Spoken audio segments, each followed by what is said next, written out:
Hello, everyone. I am here with Josh Grisdale, the founder of TabiFolk.com, and this is the first episode of TabiFolk Talks. We are streaming from the TabiFolk Facebook page, TabiFolk LinkedIn, and the YouTube page. So if you aren't following on there, feel free to follow. We're also on Instagram. Yeah, we're also should be streaming from the World is Accessible Facebook page. But if you see me a little distracted, I'm just gonna be checking out whether that's streaming. But um, I'll just give a little intro for me, and then I'll ask Josh some questions. So my name's Danielle, and you can find me as a user on tabbyfolk.com and social media under the username Danielle Elevates, where I create content and also accessibility reviews of places I travel. And then, oh, okay, I already see some comments coming in, so that's good. And then, yeah, so this is the first episode. Tabbyfolk.com, if you're not familiar, is an accessible travel forum website, but it has a bunch of features. So we'll get into that. So, Josh, first question is kind of a combo. In your words, how would you describe tabbyfolk.com, and how did you come up with the name and idea for it? Yeah, so again, I'm Josh and I run TabiFolk. Yeah, so I guess I started it a while back. And the reason was that I had a lot of questions because I also run another website called Accessible Japan. And I kept getting all these questions about, on the inquiry form about, how do you use the Shinkansen, or how do you find accessible hotels, or I'm looking for this, I'm looking for that. And kept getting the same questions a lot of times, and I'd answer them. But I kept thinking, this is the answer. This conversation is just between me and that person, and I think that that it could be helpful to a lot of other people. I may not necessarily be worth putting up a whole page about it, but if somebody is using the inquiry form and asking a question, then that likely means that probably 100 other people also have the same question but never thought about asking it because they didn't take the extra step. So I thought, it'd be great to have it sort of be more of an open question, open forum kind of thing. So originally, I actually had a forum on Accessible Japan for people to ask questions, and I thought, oh well, it's getting a lot of use and a lot of people are finding it helpful. But I thought, there's a lot of people that aren't just necessarily coming to Japan and might be interested in having something for other countries. Or I was going back to Canada, which I'm originally from. I had questions about finding transportation there, and I couldn't find a place to ask. I asked a couple of places online. I found the world is accessible through that.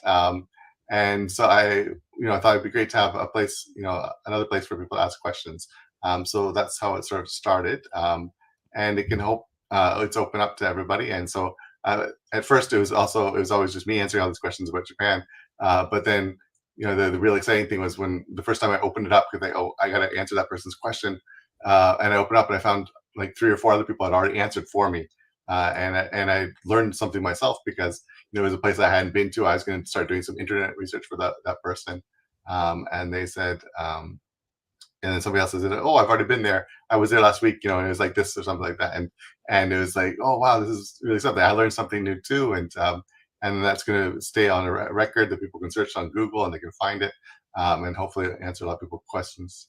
So Yeah, that's awesome. Yeah, because I feel like the thing about accessibility is it's great when it's coming from people within the disability community because they're gonna actually keep it real, and they understand that mhm. accessibility means something different to everyone. So it's kind of like very specific questions, very specific answers from people who actually know what they're talking about.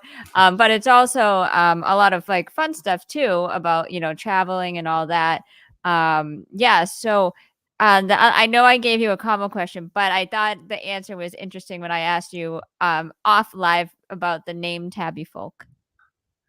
Great. Yeah. So Tabi Folk. So actually, a little bit of inside baseball here because we've just our first episode, but um, TabiFolk was originally accessibletravelforum.com, and it had a previous life before Corona.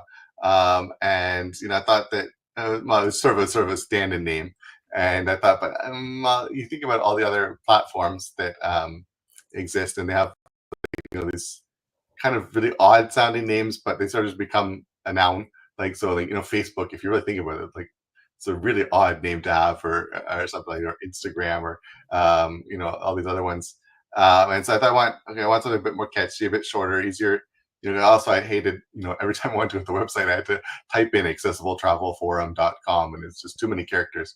And so I started thinking of different names. And I want to sort of maybe do something like Facebook, where it's sort of a combination of two different words. And I was searching around, and I think that I wanted to incorporate something from Japan in there because of the roots in Accessible Japan.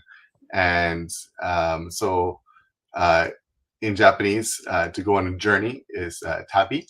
So tabi, it means it's sort of a bit more, not necessarily a vacation, but sort of a journey.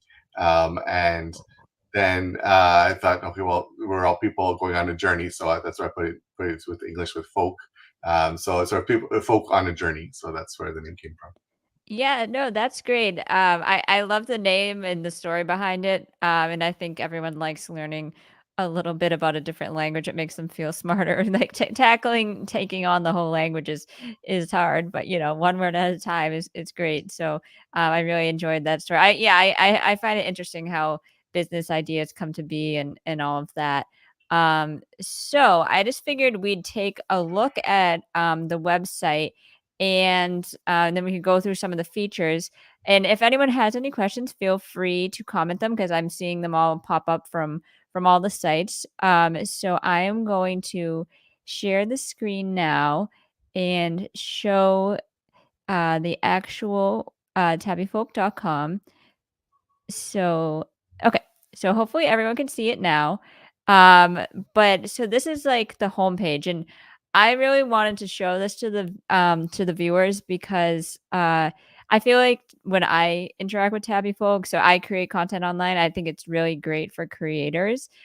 So it's like when you create content about traveling online, you're really sharing a resource, you're sharing a review, and that's what this site is all about. So it's like a great way to share. Like this seems like shameless self promotion, but I'm just using my profile as an Go for it. example. Go for it. Okay. So this is my profile, and because I have a YouTube channel and Instagram, it's great because the icons pop up right there. So this is why I always say this is like a great site for creators, especially in the disability space, because I love seeing more representation. Because that was kind of what got me into creating reviews, is because I'm like, you see so many reviews from like travel influencers, but they never talk about accessibility. And so it's great because you can connect with people on there as you like get to know people. And there's a bunch of different groups. So Josh, you said how it all started with Japan. So I don't know if you want to talk a little bit about all the groups. I'll show them on the screen, but if you have any stories about how they came about, or just different popular topics popped up, like Disney's a big one people talk about. But Mhm. yeah, I don't know if you have anything to say about the groups. Yeah, well, basically, I wanted to start off with like locations. I think that's one of the big ones at first. People are interested in going to a specific location. I'll just add in that when you have your timeline on the very top, you can it only shows you the posts from groups that you're a member of, so that you don't get overwhelmed with if you're planning on a trip to for example, Italy, and you're not interested necessarily in posts about Japan, then you can you'll if you're just a member of the Italy group, you'll only see posts about Italy or other places you're interested in. So it's not too overwhelming. But yeah, so it started off with the different locations, but then also the same with Accessible Japan. As people ask questions and say, it'd be really great to have this or that, or what about this and that. I've started adding different groups. So there's some groups of general discussions. There's groups for neurodiverse travel. As you mentioned before, Disney, very popular one is flying with a disability, because that's something that everybody gets anxious about, I'd say. During the pandemic, we had couch travel, which was sort of a way, because we couldn't travel at that time. So we shared some, different virtual events or virtual tours people would join in. So actually, and if you've been a member for a while on the group, you can actually make your own groups. So that's something that, it's not something people make right away, but if they've been on for a while, you actually get points for contributing. So if you do a certain number of posts and stuff like that, then you start getting points, and you can have a few more features later on, and at a certain point you'll get a badge that says you're a top contributor as well. So, yeah, so lots Oh, of different groups too. yeah, yeah, no, definitely. That's awesome. And yeah, the blogging feature is really great too because there's member blogs. So this is like a great way to also test out if you even like being a creator, because so many people kind of think, oh, I need to buy the best equipment and I need to do this. I need to have my own website. And I actually I didn't do that because I feel like you can just start with like your phone and like resources like this where you can try out blogging to see if you even like it, and it's fun though, because it's fun to like share what you did and interact, and you kind of get to relive the experience of traveling all over again. And one thing I So just wanted to note is the app too, because I only started using that recently. I was always on the website, but the app is great. It's so convenient too, just because we're on our phones all the time. But yeah, I didn't know if there was any more features you wanted to show or talk about before I go on to the next questions. yeah, just a second. We actually got a comment there Okay, about actually being more descriptive, and I apologize for that in sure. describing some of the stuff. So yeah, so TabiFolk it's a website. It's a sort of a light background with a menu bar at the top that includes home, which goes to your main feed, as well as groups, define groups, different groups by destination, groups by topic, blogs, as well as a podcast we have called the Trouble with Me podcast. There's also option to search, an inbox, and notifications, as well as a profile. It's set up as sort of like Twitter or Facebook, where you have posts, and there's a sidebar as well. And so that's sort of a general description of what it's like. And so hopefully that was helpful. Actually, I mentioned, yeah, so there's messages. So if you become connected with somebody on the platform, you're able to send messages. And, it might be a good way to, if somebody has a question about something specific, but they don't want, other people to see, then they can, ask about that kind of stuff as well. So, Okay. Yeah, great. And I did thank you for that comment, because I forgot a great way to start is like the visual descriptors. And it's funny because we were talking about backgrounds before logging on, and my background is I just call it the corporate because it's just like a gray background with the Tabby Folk logo, and I am a white woman with brown hair, and I'm wearing a maroon shirt. But yeah, thank you for that reminder. I'm a white male with short brown hair and facial hair and glasses. Okay, great. But yeah, any other comments, feel free to share. And since this is the first episode, we love feedback too, so we can get better and better as we go on. But yeah, so I think we covered a lot on Tabby Folks. So another question that I had, just before, I know a lot of people want to hear about like your move from like Canada to Japan, but before that, I really like the business stuff. So I just wanted to ask a little bit about like your entrepreneurial journey, like if because I feel like a lot of disabled people have a lot of like innovative qualities just naturally, just because of the way we like navigate the world. So I don't know if you felt like that contributed to your becoming an entrepreneur, or any thoughts around that topic would be great. And then I'll answer one of the questions after you answer that. Okay, sure. Uh, so I have been running Accessible Japan for almost 10 years now. And that sort of started off as more of a, just a, um, you know, well, we'll get into the start of that later, but, I wanted to give something back to, all the people that had helped me come to Japan, and the fact that Japan is actually quite an accessible country, and I want people to come visit it. So I tried to, sort of give back and by creating that website. And, through that opportunity, I've had the chance to do a lot of public speaking. You wouldn't know that from hearing me, but from doing public speaking at different events in Japan.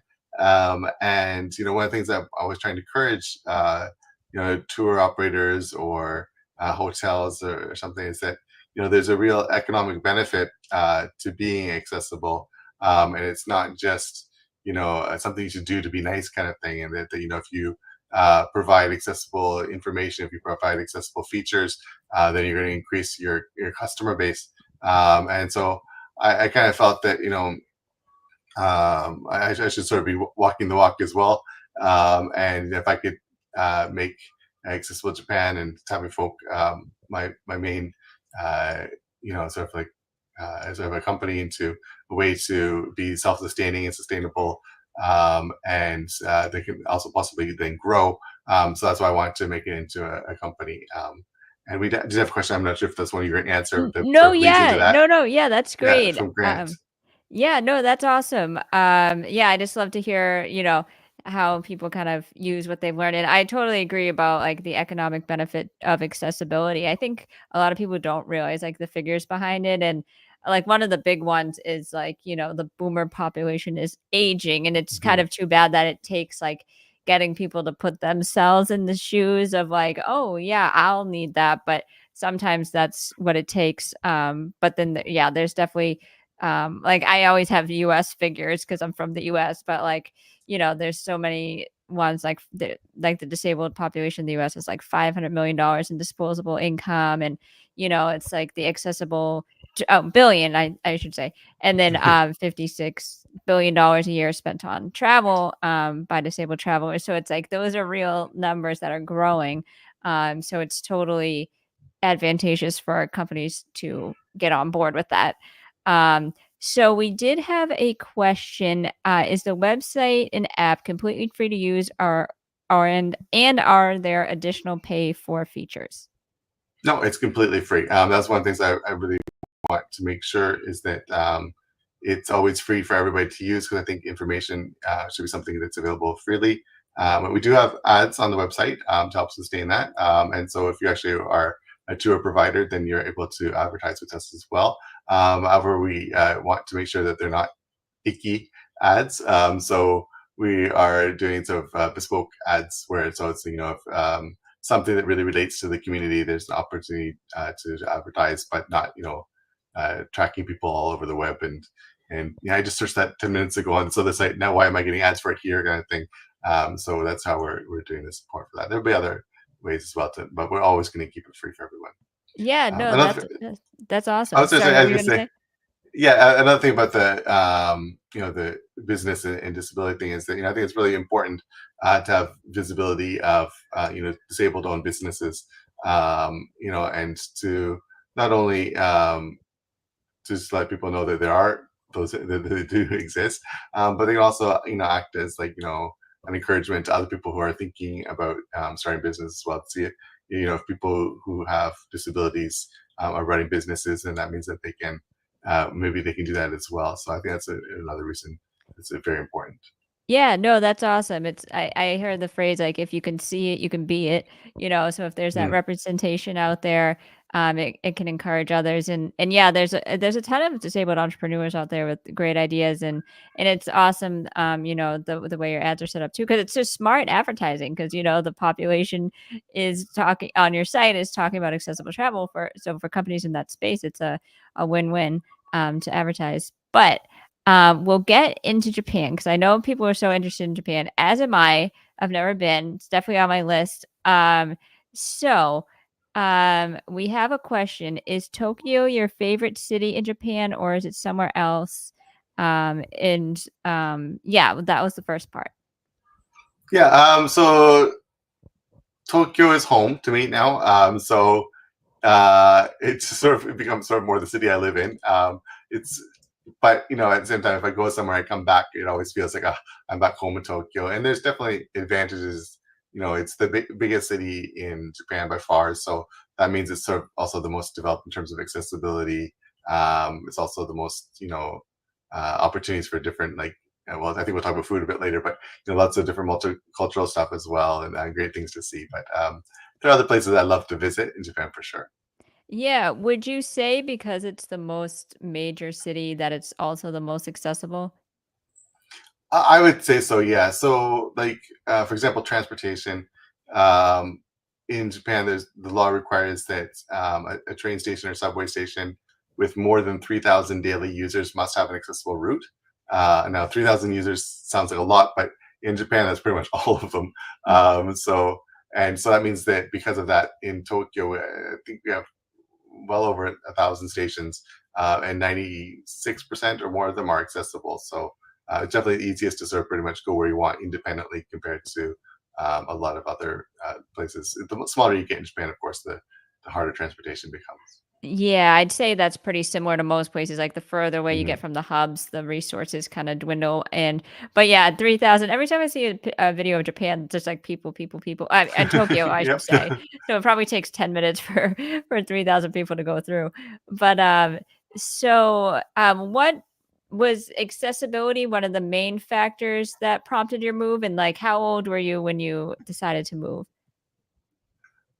So I first started being interested in Japan back in high school. So back in the mid '90s, my Japanese, sorry, my high school had a Japanese class, and I took that because I thought, oh, it would be good for IT in the future. And so, but my teacher was really, taught more than just the language. He taught a lot about culture and history, and I became more and more interested in it. And I first came back in 2000 after graduating high school.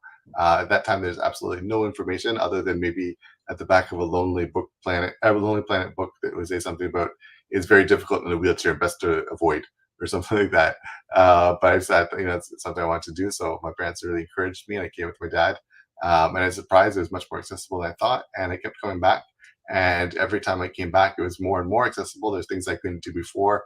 2 years later, I was able to go there, and it kept increasing. And I moved here in 2007. I became a Japanese citizen in 2016. And so, yeah, that's sort of the very, very short version of how I got here. Yeah, yeah, I'm sure it's I won't go into the immigration process because I was like, we probably could have a whole episode on Japan. So I'd wait for that episode to Okay, ask okay. that I'll keep because it. it's I'll keep my lips good. yeah, but yeah, that's really interesting. So this is because I noticed you still have the Canadian accent. So that hasn't changed. Nothing I don't have an about accent. that has changed. But we have a question. Do you miss anything about Canada aside from the obvious, like family and that type of thing? Yeah, no, I think that like I was back actually for the first time in 7 years, maybe this past summer, and so it's quite a different experience to go. I actually had to get a visa to go because I'm not a Canadian citizen anymore. Um, but like I guess I miss one thing I missed aside from the family that I think was that like the multiculturalism in Canada. It's much more diverse than here it is in Japan, and so that was kind of neat to go back and to see it even more multicultural than when I'd been there previously, and to see people from all over the world. It's sort of like you get to go on a vacation just by going down the street to get to visit multiple cultures and cuisines stuff like that much more easily. I think. Okay, yeah, that does make sense because I even though I don't have any statistics to back this up, you normally hear people kind of like immigrating from like east to west rather than like west to east. So that's interesting to hear. So it does kind of make sense, but I never really thought about it till you mentioned that. Um and so we have a question, and this might I don't know how much your work in Accessible Japan touches on this, but how would you say the accommodations in Japan are for blind people, and like how common are guide dogs? Are do they have the same laws in Japan as like in the U.S. where they're allowed everywhere? Yeah. Actually, so you probably are aware of the tactile blocks that you'll see on sidewalks, like with the little dots for meaning to like stop and maybe lines for meaning to go. Those actually originated in Japan back in the 1960s. There's a school for the blind, and one of the local residents was concerned because of the traffic in front of the school was uh, quite heavy, and so they wanted to come up with a way for people who are community to the school to be able to get around the town safely. So he invented those tactile blocks, and then they were adopted by the National Train company, and they sort of spread around Japan, and from that to the rest of the world. Um, and yeah, there's guide dogs here. The first guide dogs, I think I actually have something on the website about it, but like the thing that came in the 1920s or something like that. They're originally American dogs, and they came here and they became sort of like the grand doggies of the other of the guide dog movement here. And it is possible to bring your guide dog. It's a lot of paperwork, and so I recommend you start early. There's an organization that can help you with it.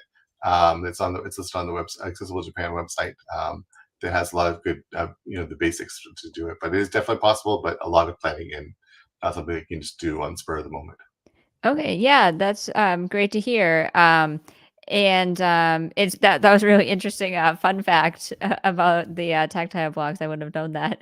Um, what are some? Well, that was already surprising to me. But my next question is, what are some things about Japan that may be surprising to people who have never visited? Yeah, I sort of touched on it before about the transportation. It's probably one of the most easy to use accessible transportation, public transportation. I think we talked about during the Olympics.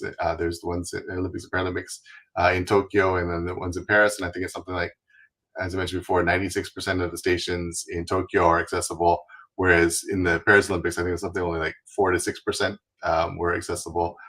So that's something I think Japan does really, really well. Um, and just that, I think another one I always love talking about is toilets. They have the toilets that wash you, but that's not the only thing. There are a lot of unisex toilets around, so they're not like I think it's changed now, but when I was growing up in Canada, it'd always be the men's toilet and the women's toilet, and there'd be a stall at the back. So it was always difficult when I'd go somewhere with my mother because she'd have to help me, but we'd have to decide whether they're going to go into the men's toilet or the women's toilet, and it's embarrassing and horrible for both of us. Um, Whereas in Japan, they have unisex toilets where they're sort of not in either, and there's a single room. There are a lot of different equipment for people with ostomates. So it's like the colostomy bags, etc. As well as lots of good toilet equipment, and they're generally quite clean and safe as well. So that's something I think Japan does really well. Yeah, yeah, that's funny you mentioned that because my friend spent a few days in Japan, like when she was traveling somewhere else in Asia, and then she kept saying like, "Oh, I miss the public bathrooms here because they were so clean." She's not disabled; she just loved like the cleanliness. But she actually sent me pictures of it. She's like, "I think you would really appreciate this because it was like, like really nice public bathrooms." But she had also sent me. I wonder how common this is. Like the subway system, they had like a, I don't want to call it a wall, but like on the so like a wall like that and on this platform. So like because I like So in yeah, the US, like the subway platform, someone could like fall right in the platform, they could yeah. drop things, but there was like a wall. I'm like, I don't know, is that really common or was that more of like a There's a huge push to put them in now. As you mentioned, there's a lot of accidents. There's been a lot of accidents. People drinking too much at night, falling into the tracks. Unfortunately, too many people with visual impairments have fallen onto the tracks as well, and so they are pushing really hard to install them.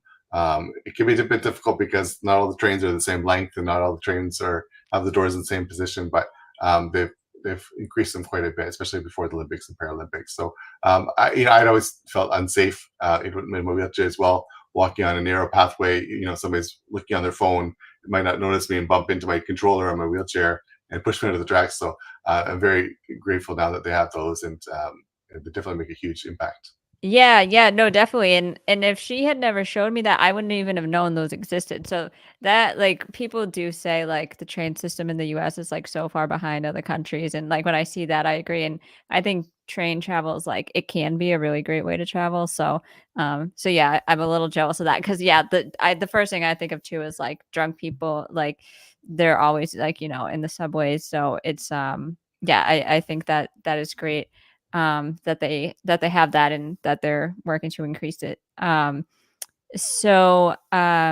me see.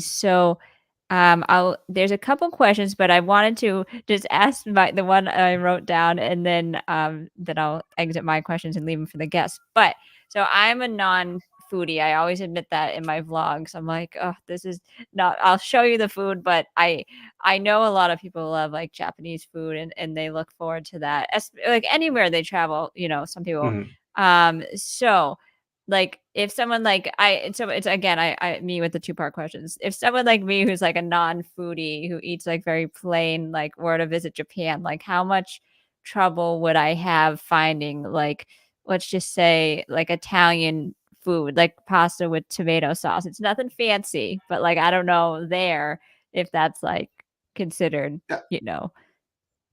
It depends again. It probably depends on what part of the country you're in, but Tokyo is very cosmopolitan. So, like in the small station near where I live, there's at least 3 or 4 different Italian places, and at convenience stores, which is a great way to get cheap food. There's lots of variety of different things. There's plain sandwiches with white bread and ham and lettuce on them as well. So there's lots of different options. So even if you're not adventurous, there's different things you can eat. You're not going to starve. Um, I think probably the biggest challenge, I think, for people coming from perhaps particularly in North America, is that there isn't as much awareness of allergies, and there's like fewer options for people to do requests. So maybe it would be you know Like gluten free or something can like that. yeah or yeah can you make this without this, will generally not be well received. Okay. So I mean, if you say you have an allergy, then I think they'll try their best. But a lot of times, like Japan, very much follows the rules. So this is the way we make it. So to ask for a request to change it, then it can be sometimes a bit more difficult. But there's a bit more understanding now of allergies. But actually, we have on Accessible Japan, we have a little dictionary that you can use. And it includes things like like I have an allergy, I have a gluten allergy. Does this have gluten in it? I think a lot of people probably wouldn't even know what gluten is. So that can be a definite challenge. So you might need to prepare before you come, and maybe just go to the convenience store, buy things you're sure of, and just have something just in case you can't find something you need. Okay, yeah, that's really interesting. Because that was always my one of my concerns about international travel because I do have some dietary restrictions and then some of it's just being picky. But yeah, it's good to know. But then what are your like? So are you a foodie? I should ask. I eat usually whatever's in front of me. So Okay, so you're not too picky. I'm not fancy. I'm not fancy. Okay. Anything's fine with me. But yeah. So I mean, there's lots of actually Japan has, I think, or Tokyo anyways, has the largest number of starred Michelin restaurants than any other place. So there's a lot of really high class, really good places to eat. But they're not necessarily always expensive either. There's I think a couple ramen noodle places that are also Michelin starred that you can still get for, I guess if you're going to say US dollars, definitely under $10 even. So you can still get a full meal that's a Michelin starred meal.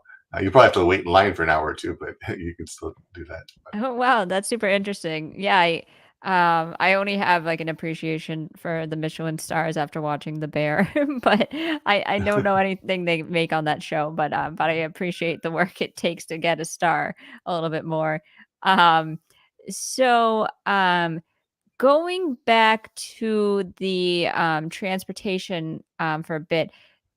So for um like, for it to be, like, accessible for, blind people, do they have voiceovers, and announcements and things like that as you go through, the stations and, like, when the trains come up and when you get on them and all that?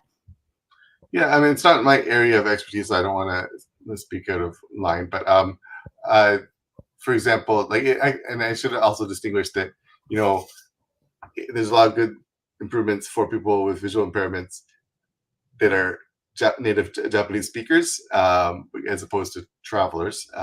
Probably need to make this distinction because there's like, for example, there's a lot of Braille, but it's Japanese Braille. It's so it has a different number of bumps on it. So it's not just a you know uh, transformation of the Roman characters into Braille that people are reading. It's actually a completely distinct, unique Japanese Braille. Um, so that can be a different challenge. So there are accommodations, but not necessarily friendly ones for people who are traveling. There's a lot of voice announcements. Sometimes it can be hit and miss, but you'll have like in front of the public washrooms, there'll be like announcement that says it sort of keeps repeating, women's washroom is on the left, men's washroom is on the right, the accessible toilet is in the middle, and it'll just keep repeating those kind of things for people to start to know to where to go. Some toilets I've seen actually do have a braille like map of what's in the toilet, or what's in the washroom. Um, so there are definitely accommodations for that. I think even on some of the railings heading down to the platforms, they'll have braille written on, like, this is the line for this train or something like that. So there's a lot of things that are coming up, but just again, it's not necessarily traveler friendly sometimes because of the language barrier. Okay, yeah, I that's something that I didn't know that didn't realize about Braille, being in the different languages. But yeah, I knew that about ASL, so I probably should have Yeah, and you can not a sign also language, but yeah.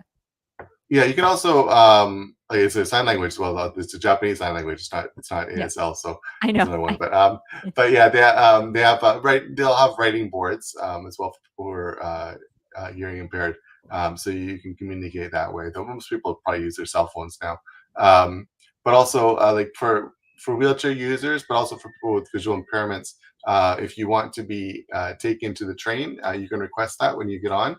So most of the trains, they are accessible, but they don't have necessarily, they have sort of a bit of a step up into them, so you need a ramp to get on. So you just let the staff know, I want to go to such and such station, and they'll take you down to the platform and they'll put a ramp down for you.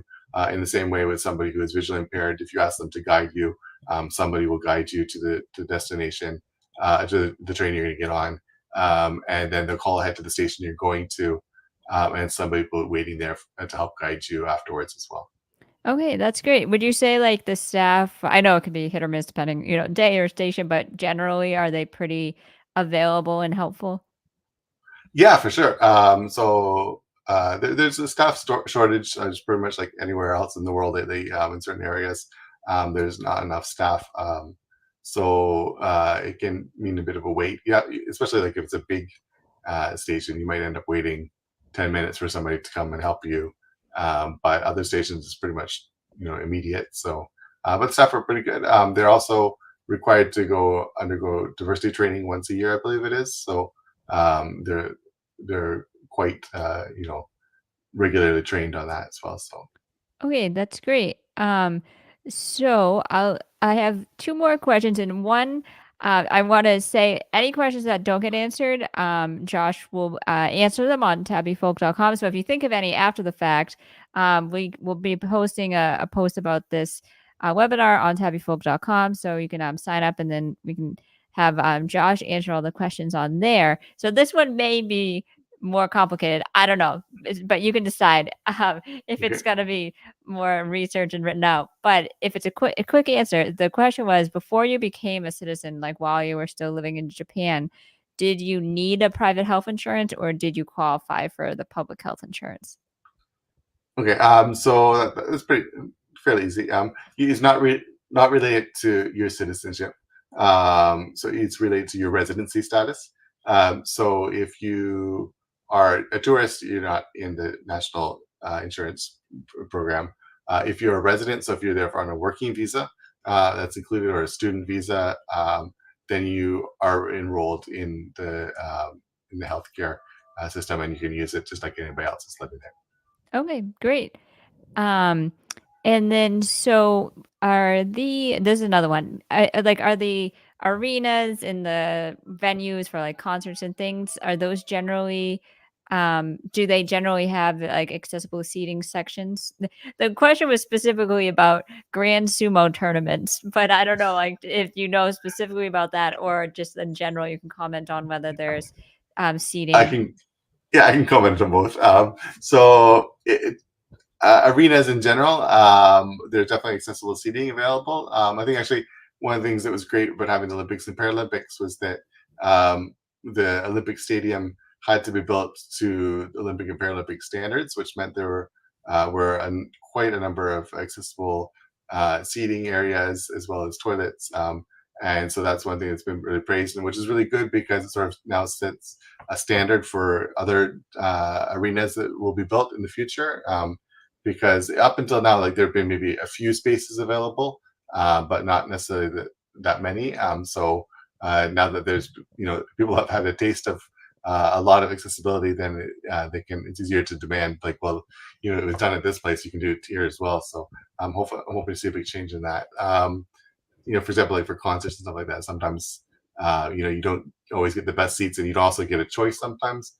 So you might get like there's only B section has an accessible seating area, whereas even if you want to sit in A section, etc. As for the sumo, I haven't been to the ones in other cities, but for the one in Tokyo, there is an accessible box that you can sit on or sit in, like box seating. And so it is available. It's a little bit near the back, but you definitely get it.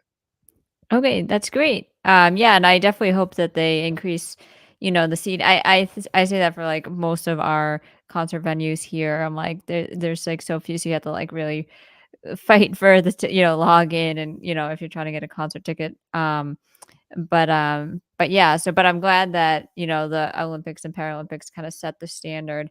And they're coming back to LA in 28, so hopefully that helps a bit out here in the US.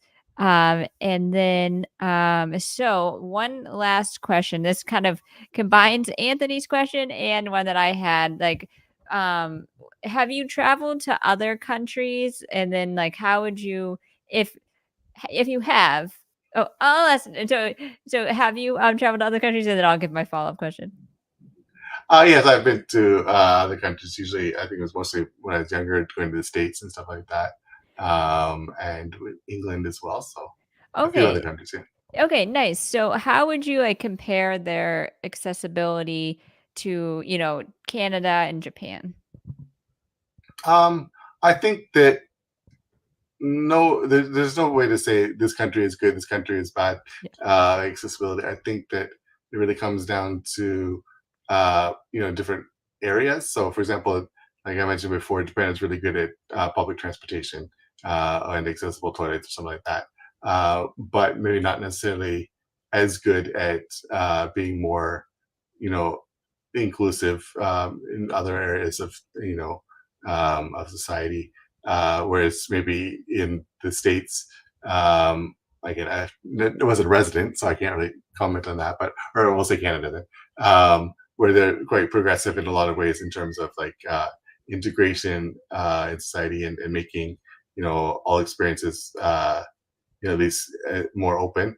But transportation is very, very uh, has not been improved very well or something like that, or requires you to have a car or something like that. So there's definitely good in both places. So, and hopefully that'll be a place for people to to learn from each other, and I think that's one of the things about travel that's really good is that you can take your ideas with you to other countries and you can suggest them there, but you can also learn from the countries you're visiting and take those suggestions and bring that back to where you are.